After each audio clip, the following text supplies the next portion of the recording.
नमस्कार, प्रणाम। मैं हूं यश कुमार। अब तक मैंने बहुत सारी फिल्में की। हर रिश्तों के ऊपर मैंने एक से बढ़कर एक फिल्में आप तक दी हैं। पहली बार मैं एक भाई और बहन के ऊपर एक बड़ी ही कमाल की फिल्म लेकर आ रहा हूं, जिस फिल्म का नाम है लाखों में एक हमार भैया।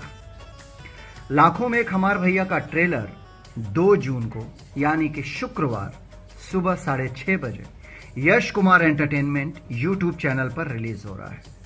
तो समस्त भोजपुरिया जहान से निहोरा बाटे, आग्रह बाटे कि रउआ सभे Yash Kumar entertainment YouTube channel के सब्सक्राइब कर लें और साथ ही साथ यूट्यूब चैनल के बाजू में जौन बेल आइकॉन होला ओकरा के जरूर दबा ले सभे। उसे ही हुई कि यश कुमार एंटरटेनमेंट पे अब जितना भी फिल्म के ट्रेलर रिलीज हुई, जितना भी फिल्म रिलीज हुई हैं सर, जितना भी गाना रिलीज हुई हैं सर, वो खुद ब खुद रउआ सभे तक नोटिफिकेशन के रूप में पहुंच जाए। आप सबसे वादा करतानी कि जैया आप सब ये ट्रेलर के देखब ना, यानी कि 2 जून के सुबह 6:30 बजे, तो रउआ सभे कहब कि वाकई एगो भाई के बड़ा कमाल के त्याग अपना बहिन खातिर बा। ट्रेलर देख के रउआ सभे के समझ में आ जाए। तो एक बार फिर से आग्रह बा रउआ सभे से कि Yash Kumar entertainment YouTube channel के सब्सक्राइब कर लें।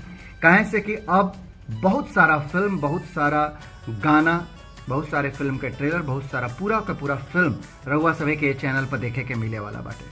फिलहाल 2 जून के सुबह 6:30 बजे लाखों में एक हमार भैया ये फिल्म के ट्रेलर रउआ सभे देखब और कमेंट बॉक्स में हमरा के जरूर बताइब कि कैसन लागल ये ट्रेलर।